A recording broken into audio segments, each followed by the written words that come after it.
నాతో ఉన్నవాడా నాకుండా కోట నీవే దేవా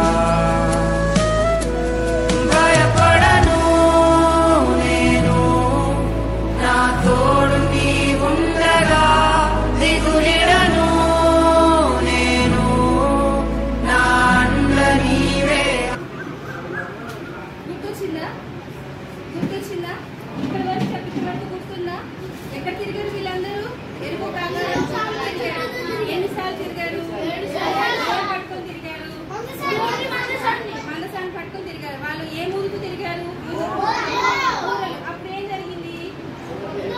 ఎరుపు పట్టణం మొత్తం కూలిపోయింది. అప్పుడు అక్కడ ఏం చెప్పారు? యెహోవా తండ్రి గారు మీరు అక్కడ శపితమైంది కాబట్టి మీరు అక్కడ నన్ను వినాలి, ఏమి తీసుకొని రాకూడదు. అయితే నెక్స్ట్ వాళ్ళు ఏం తీసుకున్నారు? అందులో నుంచి పక్క తీసుకుంటారు.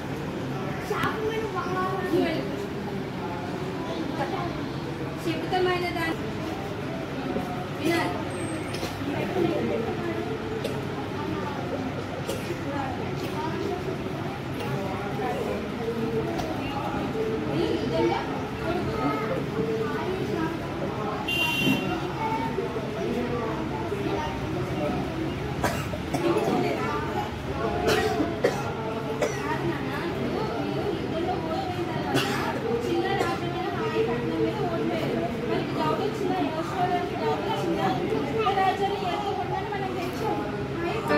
మా గొప్ప దేవా మమ్ము కరుణించి అత్యున్నత స్థానంలో నిలిపావు.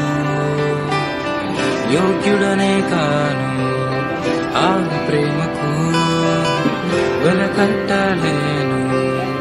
ఆ ప్రేమకు ఆరాధించెదను నా పూర్ణ హృదయంతో. నిన్నే కీర్తింతును నా జీవితమంతా. ఆరాధించెదను నా పూర్ణ హృదయంతో. నిన్నే కీర్తింతును.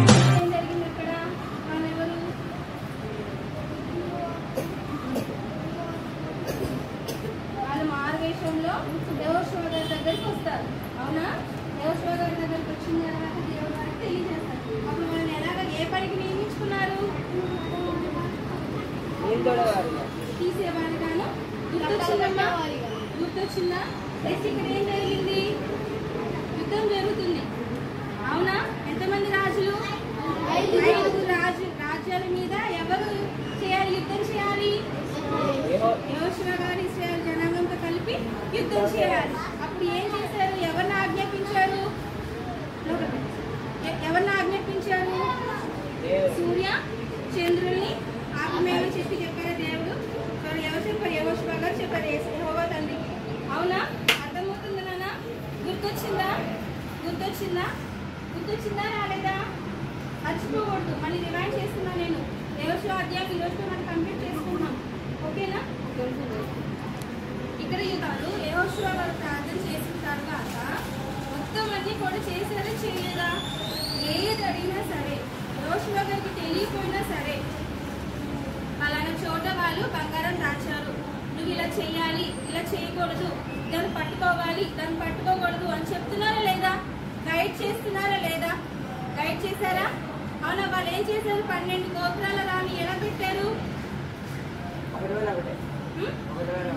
ఒక దాని మీద ఒకటి పెట్టి 12 గోత్రాల పేర్లు రాసి పెట్టారు. వినాలి. ఇమ్మానుయేలు దేవా నాతో ఉన్నవాడా నాకుండా కోట నీవే దేవా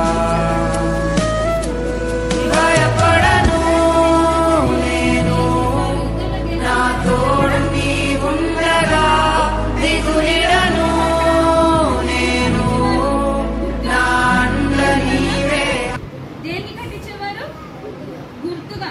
అంటే రాబోయే తరాలకి, అంటే మనకి ఈ జనరేషన్ వాళ్ళకి అక్కడ ఏం జరిగింది, దేవుడు ఎన్ని కార్యాలు చేశారు అని చెప్పేసి పూర్తిగా వాళ్ళకి తెలియాలని సింబాలిక్ గా, ఇది అబద్ధం కాదు నిజము అన్నట్టుగా ఆయన సింబాలిక్ గా పెట్టేవారు. అవునా? ఇప్పుడు మనకి హిస్టారికల్ గా మనకి ఎర్ర సముద్రం దాటిన తర్వాత అక్కడ ఫరో రాజు సైన్యం అంతా కూడా మునిగిపోయిందా? దానికి సంబంధించిన రథాల చక్రాలు, గుర్రానికి సంబంధించిన బోన్స్ అవన్నీ బయటకు వచ్చిన హిస్టారికల్ గా ఉంది కదా, ఉందా లేదా? అవన్నీ ఏంటి, నిజంగా జరిగినాయినా అబద్ధంగా పెట్టారా?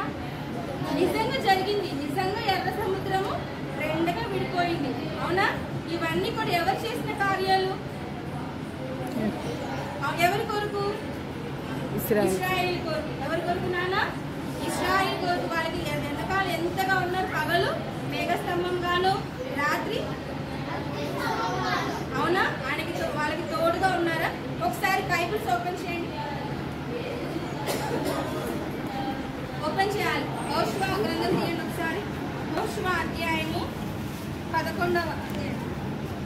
11వ అధ్యాయం, పేజీ నంబర్ 186. तुझ बन मेरी सुना, पग तो पुकारे सुना, प्रभु सुना पुकारे, प्रभु सुना पुकारे.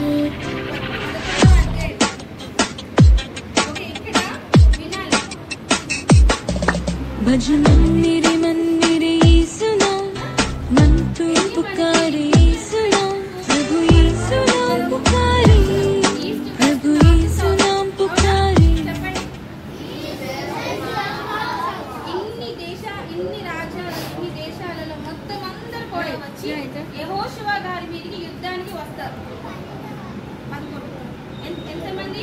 ఈస్ట్, వెస్ట్, నార్త్ మొత్తం రాజులందరూ కూడా యెహోషువ గారి మీదకి యుద్ధానికి బయలుదేరి వచ్చారు. అప్పుడు భయపడతారా? ఇన్ని చేశారు కదా యెహోవా తండ్రి, ఇన్ని చేస్తే ఎరుకో పట్టణానికి ఇమ్మానుయేలు దేవా, నాతో ఉన్నవాడా, నా కొండ కోట నీవే దేవా. భయపడను నేను, నా తోడు నీవుండగా, దిగులిడను నేను, నా అండ నీవే. భయపడద్దు. ఏం చెప్పారు? నువ్వు భయపడద్దు, నేను నీకు తోడుగా ఉన్నాను. వీళ్ళందరూ రేపు మొత్తం కూడా నశించిపోతారు, వీళ్ళని ఏమి చేయలేదు. భయపడుతున్నారా? ఏంకన్నా భయపడుతున్నారా? భయం వేసినప్పుడు ఏం చేయాలి? మీరు ప్రార్థన చేసుకోండి. ఏదైనా సందర్భం వచ్చింది, మీకు భయపడే సందర్భం వచ్చినప్పుడు మీరేం చేయాలి? ప్రార్థన చేసుకోండి. అయితే ఇంత చేసిన తర్వాత ఎన్ని రాజ్యాలు వచ్చాయో తెలుసా? మనం లాస్ట్ వీక్ అక్కడ చెప్పినప్పుడు ఎన్ని రాజ్యాలు గెలుచుకున్నారు? మొత్తము 31. ఎన్ని? మొత్తం 31 రాజ్యాలు యెహోషువ గారు ఇశ్రాయేలు పట్టుకొని మొత్తం కూడా గెలుచుకుంటూ వచ్చారు. ఓడిపోయారు? ఎక్కడైనా ఓడిపోయారా? హాయిని పట్టణం దగ్గర మాత్రము ఎవరు చేసిన ఆకాలు చేసిన పొరపాటుకి అక్కడ మా గొప్ప దేవా, మమ్ము కరుణించి అత్యున్నత స్థానంలో నన్ను నిలిపావు. యోగ్యుడనే కాను ఆ ప్రేమకు, వెనకట్టలేను ఆ ప్రేమకు. ఆరాధించెదను నా పూర్ణ హృదయంతో, నిన్నే కీర్తింతును నా జీవితమంతా. ఆరాధించెదను నా పూర్ణ హృదయంతో, నిన్నే కీర్తింతును. 19వ అధ్యాయంలో ఇక్కడ ఏం చేశారు తెలుసా? యెహోషువ గారు దేవుని సన్నిధిలో, యెహోవా గారి సన్నిధిలో ఎన్ని గోత్రాలు ఉన్నాయి మొత్తము? మనకి 12 గోత్రాల వాళ్ళకి ఏం చేశారంటే చీట్లు వేశారు. స్లిప్స్ కట్టి ఆడుకుంటారు తెలుసా? ఆ స్లిప్స్ కట్టి ఆడుకుంటారు గుర్తుందా? అలాగా 12 గోత్రాల పేర్లన్నీ కూడా చీట్స్ వేసి యెహోవా సన్నిధిలో వేశారు. వేసి అవి చీటి ఎవరికైతే వస్తుందో, కొన్ని పేర్లు, ఆ యొక్క స్టేట్స్ నేమ్స్ ఎన్ని ఉన్నాయి, మొత్తం ఏ పట్టణం ఎవరికి ఇవ్వాలి, ఏ గోత్రాల వారికి. చీట్లలో ఏం రాశారు? నేమ్స్ ఏం రాశారు? గోత్రం పేర్లు, పట్టణాల పేర్లు చెప్పాలి. గోత్రాల పేర్లు, పట్టణాల పేర్లు. అలాగా ఆ చీట్లలో రాసి ఏ చీటి ఏది ఎవరికైతే వస్తుందో లేవి గోత్రం వాళ్ళకి మాత్రం ఇవ్వలేదన్నమాట. ఓకేనా? బెన్యామీన్ గోత్రం వాళ్ళకి వచ్చిందనుకో, మీరు ఇన్ని రాజ్యాలు ఇవి తీసుకోవాలి మీరు అని చెప్పేసి చీట్లు వేసి, ఇక్కడ మనకి 19వ అధ్యాయంలో 2వ వంతు చీటి అని, 10వ వచనంలో 3వ చీటి అని, నెక్స్ట్ 17వ వచనంలో 4వ చీటి అని, తర్వాత 24లో చీట్లను అంటే ఒక్కొక్క చీటీ వేసి ఎవరికైతే ఏ పట్టణాలు వచ్చాయో, ఎన్ని ప్లేసులు వచ్చాయో, వాళ్ళకి ఏదైతే ఉందో అన్ని కూడా వాళ్ళకి అప్పగించారు. అయితే లేవీలకు మాత్రం ఇక్కడ ఇవ్వలేదు. లేవీలు ఎందుకంటే దేవుడే స్వాస్థ్యంగా వాళ్ళకు ఉన్నారని ఇవ్వలేదు అనమాట. అయితే లేవీలు ఏం చేశారంటే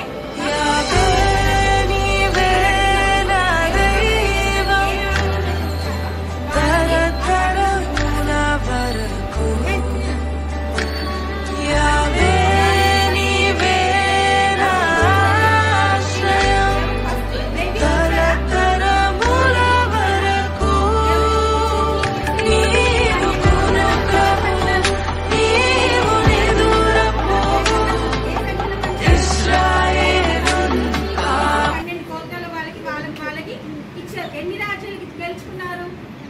31. ఎన్ని రాజ్యాలు? అవన్నీ కూడా ఎవరు పంచుతున్నారు? యెహోషువ గారు. ఎవరికి పంచుతున్నారు? ఎవరికి పంచుతున్నారు? యెహోషువ గారు 12 గోత్రాల వాళ్ళకి ఎలా పంచుతున్నారు? చీట్లేసి. ఎలా పంచుతున్నారు? చీట్లేసి. ఫస్ట్ లేవీలకు ఇచ్చారా? ఇవ్వలేదు. నెక్స్ట్ ఏం చేశారు? వాళ్ళు వెళ్ళి అడిగితే ఆ ప్రాంతంలో పొలాలు, పంట పొలాలు, పశువులు వాళ్ళకి ఇవ్వడం జరిగింది. ఓకేనా? ఇవన్నీ ఇచ్చిన తర్వాత యెహోషువ గారు ఒకటే చెప్పారనమాట, మనల్ని దేవుడు ముందు నుంచి నడిపించుకుంటూనే వస్తున్నారు. మనకి ఎవరున్నారు? యెహోవా తండ్రి గారు ఉన్నారు. మనము పూర్ణ ఆత్మతోనూ పూర్ణ మనసుతోనూ మనం ప్రార్థన చేసుకోవాలి. యెహోవా తండ్రి వినాలి నాన్న, యెహోవా తండ్రి మన దేవుడు అని చెప్పేసి క్లియర్ గా యెహోషువ గారు చెప్పారు. ఆ దేవుడు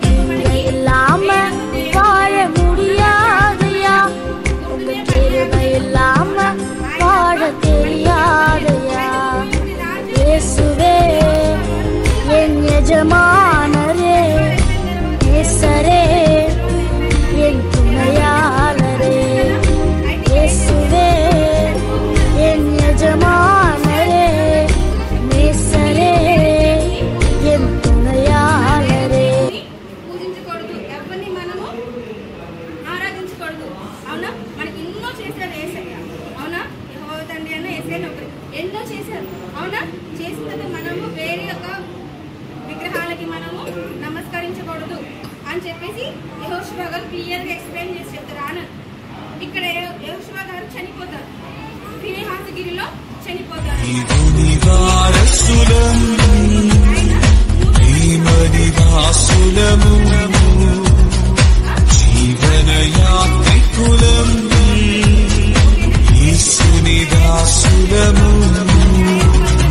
నవయుగ సైనికులం పరలోక పౌరులం హల్లెలూయా. నవయుగ